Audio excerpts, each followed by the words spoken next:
Belgium अक्टूबर 16 1997। Police एक घर के अंदर जाती है जहां दीवारों पर खून के दाग हैं और फ्लोर के नीचे इंसानी हड्डियां मिलती हैं। ये घर किसी क्रिमिनल का नहीं है। ये घर एक पैस्टर का है। एक आदमी जिसे सालों तक उसकी पूरी कम्युनिटी गॉड्स मैन बुलाती थी, जो हर संडे चर्च में खड़ा होकर लोगों को मोरालिटी और फेथ के बारे में सिखाता था। लेकिन इस घर में इस पैस्टर ने अपने ही फैमिली के 6 मेंबर्स का कत्ल कर दिया। अपनी 2 वाइफ्स, अपने बायोलॉजिकल बच्चे और अपने ही स्टेप चिल्ड्रन। ये सारे मेंबर्स पहले एक एक करके गायब होने लगे। और जब इन्वेस्टिगेटर्स ने पूछा कि ये सब लोग कहाँ गए, तो उसने इन्वेस्टिगेटर्स को फेक लेटर्स दिखाए, फेक टेलीग्राम्स बनवाए और दूसरे टीनेजर्स को पैसा देकर उनसे अपने बच्चों का रोल प्ले करवाया, सिर्फ इसलिए कि कोई शक ना करे। ये प्लान इतना परफेक्ट था कि ये झूठ पूरे 10 साल तक चलता रहा। और सबसे चौंकाने वाली बात, इस सारे प्लान को एग्जीक्यूट करने में जिसने उसकी मदद की वो कोई आउटसाइडर नहीं थी, वो उसकी अपनी बेटी थी। वो बेटी जिसे उसने खुद 11 साल की उम्र से अपने हवस का शिकार बनाया था। ये कहानी है एक ऐसे आदमी की जिसने गॉड के नाम पर अपनी पूरी फैमिली को तबाह कर दिया। बेल्जियन प्रेस इसे फादर ब्लू बियर्ड बुलाती थी। और जब उसकी बेटी आखिरकार पुलिस के सामने खड़ी हुई और सच बोला, उसके जो अल्फाज थे वो आज भी सुनने वाले की रूह कांपा देते हैं। तो बने रहिए मेरे साथ आखिरी तक और चलिए मिलकर इस केस को इन्वेस्टिगेट करते हैं। पर उससे पहले, अगर आपको भी मेरी तरह नेशनल, इंटरनेशनल, सॉल्व्ड, अनसॉल्व्ड और मिस्टीरियस क्राइम केसेस में इंटरेस्ट है तो इस चैनल को सब्सक्राइब करना मत भूलिएगा। तो चलिए बिना देर किए शुरू करते हैं। आंद्रास पंदी का जन्म जून 1, 1927 को हुआ था, चॉप नाम के एक छोटे से कस्बे में जो उस वक्त स्केज़ोस्लोवाकिया का हिस्सा था और एक हंगेरियन बॉर्डर के बिल्कुल पास था। पंदी हंगेरी में रिफॉर्म्ड चर्च का एक चर्च काउंसलर था जब उसकी मुलाकात अपनी पहली बीवी इलोना सोरस से हुई 1956 में। उस वक्त हंगेरियन रिवॉल्यूशन फेल हो गया और दोनों बेल्जियम भाग गए। वहां पंदी ब्रुसेल्स की एक छोटी हंगेरियन प्रोटेस्टेंट कम्युनिटी के लिए पैस्टर बन गया और यूनाइटेड प्रोटेस्टेंट चर्च के लिए एक रिलीजियस टीचर भी बना। 1 साल के बाद उनकी एक बेटी हुई अग्नेस और फिर 2 बेटे दानियल और जोल्तान, जिनका जन्म 1961 और 1966 में हुआ। जोल्तान के जन्म के थोड़ी दिन बाद ही पंदी ने अपनी वाइफ पर इनफिडेलिटी का इल्जाम लगाया और दोनों अलग हो गए। इलोना अपने दोनों बेटों को लेकर घर से चली गई, लेकिन अपनी बेटी अग्नेस को उसके पिता के पास पीछे छोड़ गई। या यूं कह ले कि अंद्रास ने अपनी बेटी को उसके माँ के साथ नहीं जाने दिया। अग्नेस उस वक्त सिर्फ 11 साल की थी और बहुत जल्दी ही वो अपने पिता के हाथों एक इंसेक्शुअस रिलेशनशिप की विक्टिम बन गई, एक अब्यूज जो आने वाले कई सालों तक चलता रहेगा। 1970 की शुरुआत में इलोना से अलग होने के बाद पंदी ने हंगेरियन न्यूज़पेपर के डेटिंग सर्विसेज के थ्रू औरतों से मिलना शुरू किया। वो अपना फेक नाम और फेक जॉब डिस्क्रिप्शन देता और एक लाइन यूज करता जो बहुत ही आयरॉनिक थी, यूरोपियन हनीमून।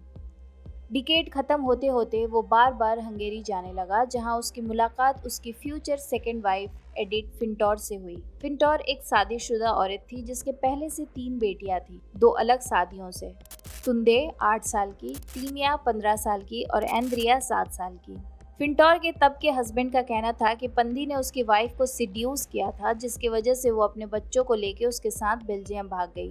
बेल्जियम आने के बाद अंदी का इलोना से डिवोर्स फाइनल हो गया और पंदी और फिंटोर ने 1979 में शादी कर ली। उनकी शादी के 2 साल के अंदर उनके 2 बच्चे हुए, एक बेटा अंद्रास जूनियर और एक बेटी रेका। 1984 में पंदी ने अपनी एक दूसरी इंसेक्शुअस रिलेशनशिप शुरू की, इस बार अपनी स्टेप डॉटर टीमिया के साथ, जो तब तक 20 साल की थी। उसने टीमिया का रेप किया और उसे प्रेग्नेंट कर दिया। वैंकूवर भागने से थोड़े दिन पहले टीमिया ने अपनी मां को सच बताया कि पंदी उसे सालों से सेक्सुअली अब्यूज कर रहा था और वो उसके बेटे का बायोलॉजिकल फादर भी था। इसके बाद फिंतोर और पंदी के बीच एक जबरदस्त झगड़ा हुआ और उस झगड़े के थोड़े ही दिन बाद फिंतोर और उसकी 14 साल की बेटी आंद्रिया दोनों अचानक गायब हो गए। पंदी ने पुलिस को बताया कि फिंतोर उसे छोड़कर जर्मनी चली गई है अपने एक नए लवर के साथ, और इसके प्रूफ के तौर पर उसने एक नकली टेलीग्राम दिखाया। 2 साल बाद 1988 में अपनी पहली वाइफ से अलग होने के 20 साल बाद पंदी की एक्स वाइफ इलोना और उनके दोनों बेटे भी गायब हो गए। पंदी ने पहले बताया कि वो लोग फ्रांस चले गए हैं। बाद में उसने ये कहानी बदलकर बताया कि वो साउथ अमेरिका चले गए हैं। 1990 तक अपनी मां और अपनी बहन के गायब होने के कई साल बाद भी फिंतौर की 18 साल की बेटी तुंदे अभी भी पंदी के साथ रह रही थी। एक दिन पंदी ने अग्नेस को अपने यंगर बच्चों अंद्रास जूनियर और रेखा के साथ एक वेकेशन पर भेज दिया और जब एग्नेस वापस आई उसने पाया कि तुंदे भी गायब हो चुकी थी। 6 फैमिली मेंबर्स एक एक करके गायब और हर बार पंदी के पास एक रेडीमेड एक्सप्लेनेशन होती थी। पंदी का प्लान सिर्फ झूठ बोलना नहीं था, उसने अपने झूठ को जिंदा रखने के लिए पूरी मेहनत की। उसने फेक लेटर्स लिखे ताकि लोगों को लगे कि उसकी फैमिली बेल्जियम के बाहर से उन्हें लिख रही है। उसने यंग एक्टर्स को हायर किया जो उसके बच्चों का रोल प्ले करते ताकि कोई भी आउटसाइडर उनसे मिल सके बिना शक के। वो सालों तक एक पेस्टर की तरह काम करता रहा, एक ट्रस्टेड फिगर जो फ्लैंडर्स के एक कॉलेज में थियोलॉजी भी पढ़ाता था। उसकी कम्युनिटी के लिए वो एक रेस्पेक्टेबल गॉड फेयरिंग इंसान था। किसी को अंदाज़ा भी नहीं था कि उसके घर की दीवारों के पीछे क्या हो रहा है। 1992 में जब पंदी अपने चर्च जॉब से रिटायर हुआ तब तक उसकी वाइफ और उसके 4 बच्चे गायब हो चुके थे। लेकिन उसका झूठ इतना कन्विंसिंग था कि 1992 में बेल्जियन और हंगेरियन पुलिस ने इन्वेस्टिगेशन शुरू की, फिर भी उसे अरेस्ट होने में और 5 साल लग गए। नवंबर 1997 में अग्नेस पंदी तब 39 साल की खुद पुलिस के पास गई। उसने कन्फेस किया कि उसने अपने पिता की मदद की थी अपने माँ और अपने भाइयों को मारने में, वो विक्टिम्स जिन्हें 1986 से मिसिंग रिपोर्ट किया गया था। उसकी डिटेल्ड स्टेटमेंट के मुताबिक उसने विक्टिम्स को फैमिली के घर मोलेनबीक ब्रुसेल्स में बुलाया और अपने पिता की मदद की उन्हें एक ब्लंट ऑब्जेक्ट या हैंडगन से मारने में, जिसके बाद उनके बॉडीज को डिसमेंबर करके एसिड में डिसॉल्व किया जाता। उसने बताया कि उसने ये सब अपने पिता के डायरेक्ट चढ़ावे और इंटेंस साइकोलॉजिकल मैनिपुलेशन के अंदर किया। अग्नेस ने बताया कि उसने 13 साल की उम्र से अपने पिता के हाथों सालों तक सेक्सुअल अब्यूज झेला था, एक डर और डिपेंडेंसी का माहौल जिसने उसके कन्फेशन को इतने सालों तक डिले किया। पर उसका ये भी कहना था कि उसने 1992 में भी कोशिश की थी अथॉरिटीज़ को इस अब्यूज़ के बारे में बताने की, पर किसी ने उसकी बात नहीं सुनी। कन्फेशन के बाद अग्नेस को नवंबर 21, 1997 को अरेस्ट कर लिया गया और मल्टीपल मर्डर्स में कॉम्प्लिसिटी के चार्जेस लगे। उसका पिता जो ऑलरेडी अक्टूबर 16, 1997 से कस्टडी में था तब तक 71 साल का हो चुका था। पंदी के मोलेनबीक के घर में एक्सकवेशन शुरू हुआ और जो मिला उसने पूरे बेल्जियम को हिलाकर रख दिया। इन्वेस्टिगेटर्स को ह्यूमन बोन्स मिले, खून से सने दीवारों के निशान मिले और मांस के टुकड़े मिले। उसी घर में आगे की जांच में 7 अननोन औरत और एक अननोन मर्द के स्केलेटन रिमेन्स भी मिले, जिनकी आइडेंटिटी आज तक क्लियर नहीं हो पाई। 1998 में एक और सर्च में 8 अलग इंडिविजुअल्स के दांत मिले। इन्वेस्टिगेटर्स का मानना था कि ये उन औरतों का हो सकता है जिन्हें पंडी ने न्यूज़पेपर मैरिज एड्स के थ्रू हंगेरी से बेल्जियम बुलाया था। पंडी के बारे में ये भी शक किया गया कि उसने कुछ 8 रोमानियन बच्चों को अडॉप्ट करके बेल्जियम लाया था, बच्चे जो 1979 की रोमानियन रिवॉल्यूशन के बाद अनाथ या होमलेस हो गए थे, और उन्हें भी मार दिया। ये बच्चे एक चैरिटी क्लब के थ्रू आए थे जिसका नाम था येडनैप, जो पंडी का रिवर्स स्पेलिंग है। आज तक किसी को पता नहीं कि उन बच्चों के साथ क्या हुआ। पंदी का ट्रायल पूरे बेल्जियम में नेशनल अटेंशन खींच लाया। प्रोसिक्यूटर्स ने ज्यूरी के सामने डिटेल्स में बताया कि कैसे उसने अपनी फैमिली मेंबर्स को हैमर से मारा, फिर उनके बॉडीज को डिसमेंबर किया और बॉडी पार्ट्स को अलग अलग जगहों पर डिस्पोज किया। कुछ को दफना दिया और कुछ को स्लॉटर हाउसेस में भी फेंक दिया गया। मार्च 8, 2002 को अंद्रास पंदी को ब्रुसेल कोर्ट ऑफ एसिजस ने 6 फैमिली मेंबर्स के मर्डर, अटेम्प्टेड मर्डर और 3 बेटियों के रेप का गिल्टी पाया।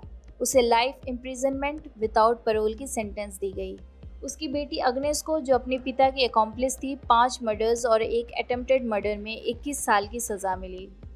अपने क्लोजिंग स्टेटमेंट में एग्नेस ने कहा, मेरे पास कोई रास्ता नहीं था, मैं पूरी तरह से उसकी गिरफ्त में थी। ट्रायल के दौरान पंदी का बिहेवियर ऑब्जर्वर्स को सबसे ज़्यादा डिस्टर्ब करता रहा।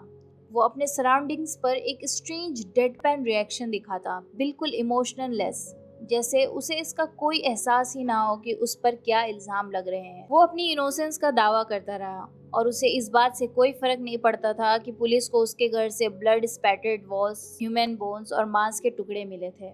जब वो 80 साल का हो गया जेल में, उसकी तरफ से रिटायरमेंट होम में शिफ्ट करने की कोशिश भी की गई। उसने अर्ली रिलीज के लिए भी अप्लाई किया, एक दूसरे notorious Belgian serial killer Marc Dutroux की मांग से इंस्पायर्ड होकर। लेकिन उसकी यह कोशिश कामयाब नहीं हुई। और फिर दिसंबर 23, 2013 को 86 साल की उम्र में अंद्रेस पंदी का ब्रुजेस जेल के अंदर नेचुरल कॉजेज से मौत हो गई। अंद्रेस पंदी का केस आज भी बेल्जियन क्रिमिनल हिस्ट्री के सबसे डिस्टर्बिंग केसेस में से एक माना जाता है, न सिर्फ उसके विक्टिम्स की संख्या की वजह से, बल्कि इस वजह से भी कि उसने अपनी पहचान एक ट्रस्टेड गॉड फियरिंग पेस्टर की तरह मेंटेन रखी जब तक उसकी खुद की बेटी ने हिम्मत जुटाकर उसके खिलाफ रिपोर्ट दर्ज नहीं कराई। ये केस हमें याद दिलाता है कि मॉन्स्टर्स कभी भी ऐसा नहीं दिखाते जैसा हम उन्हें इमेजिन करते हैं। वो हमारे बीच रिस्पेक्टेड पोजीशंस में सालों तक छुप सकते हैं, जब तक कोई खड़ा नहीं होता और सच नहीं बोलता, चाहे उसे कितनी भी कीमत चुकानी पड़े। तो इसके साथ ही हम इस केस के आखिरी पड़ाव तक आ पहुंचे हैं। अगर आपने इस केस को अभी तक सुना है तो लाइक करना मत भूलिएगा। और हाँ, मिलती हूँ मैं आपसे नेक्स्ट केस में अगले शनिवार 6:30 बजे। तब तक आप अपना ख्याल रखना। Take care and good bye.